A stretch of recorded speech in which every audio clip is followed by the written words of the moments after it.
নাবালিকাকে উদ্ধার করতে গিয়ে অপহরণকারীদের হামলার শিকার তার বাবা মা এবং ভাই। ঘটনা কমলপুরের কার্তিক গ্রামে। গত 6 জানুয়ারি খোয়াই চেবড়ি এলাকার বাসিন্দা গোপাল দাসের নাবালিকা কন্যা পরীক্ষা দিতে যাওয়ার পথে নিখোঁজ হয়।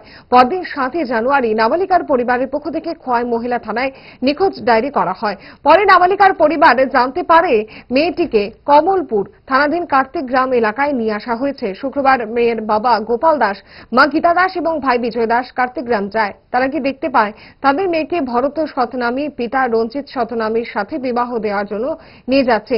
এতে নাবালিকার অভিভাবকরা বাধা দিলে এ নিয়ে দুপক্ষে কথা কাটাকাটি হলে ছেলের পক্ষ মেয়ের পিতা গোপাল দাস, মা গীতা দাস এবং ভাই বিজয় দাসের উপর লাঠি দিয়ে বেধড়ক মারধর করে। 3 জন এতে গুরুতর আহত হয়। তাদের ধলাই জেলা হাসপাতালে ভর্তি করা হয়। পুলিশ অভিযুক্ত ভরত শতনামীকে গ্রেফতার করেছে এবং নাবালিকাকে উদ্ধার করে তার অভিভাবকের হাতে তুলে দেওয়া হয়েছে।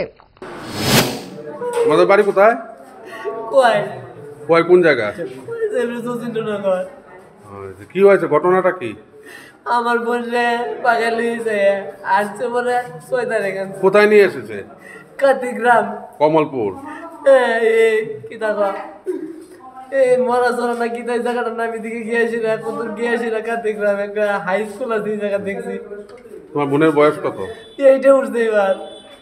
আর ছেলের নাম কি জানো? বরদ স্বপ্নামী, যেমন টাইটেলটা স্বপ্নামী বরদ। এরা ডাহে রোহন কইরা। তার বাবার নাম জানো? তার বাবা হয়েছে রঞ্জিত স্বপ্নামী।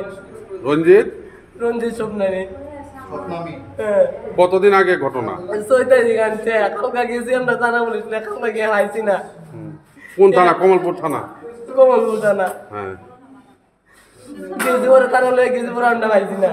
হ্যাঁ, এরপরে আমরা আয়া বলতে পাইছি না, কিতাব গ্রহণ পাইতে আয়া বলতে। এরপরে আজকে আবার আমরা আবার আইছি। আজকে আমরা বুঝতে আইছি না। আমরা আমার বাইরে বড় বাইরে মন বলছে থানা লয়ে আয়।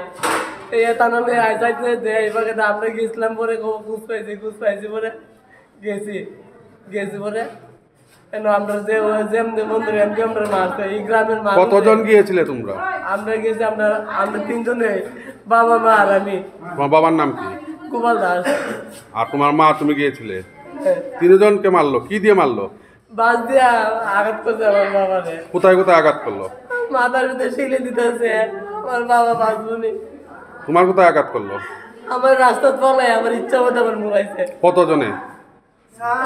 গন্তা মারতাম না, লোক এলো, আমি গন্তা মারতাম না, এত লোক পুরোটা গ্রামের লোক। আমরা বলছি আমার বোন লাগতো না, কেন জোরাত করছে আমার বোন লাগতো না, আমরা ছেড়ে দো। আমরা বাগদাম ধরেছিলাম, আমরা 2টা বাগদাছি। এরা ডাকিয়া গ্রামের মানুষরা করতেছে এরা আটকা। আমরা সামনে যাইছি, আমরা আটকাইছে। আমি গেছি মারে আটকাইতাম, বাবারে মারছে। তোমাদের উদ্ধার কে করলো ওই জায়গা থেকে? কেউ উদ্ধার করতে না। তারা বলে কিভাবে ওইখান থেকে আসলে তোমরা? পরে তা ভাইয়ে থানা পুলিশ নিচে পরে, থানা পুলিশ দেখে এরা যার জন্য বাগছে পরে এরা গিয়ে আসলে আমরা রাঞ্চে থানা পুলিশে। ভালোবাসা বদলায়নি, আর বদলায়নি তারা। 5 দশক ধরে গ্যাস, অম্বল ও পেটের সমস্যা একমাত্র সমাধান গ্যাস নল।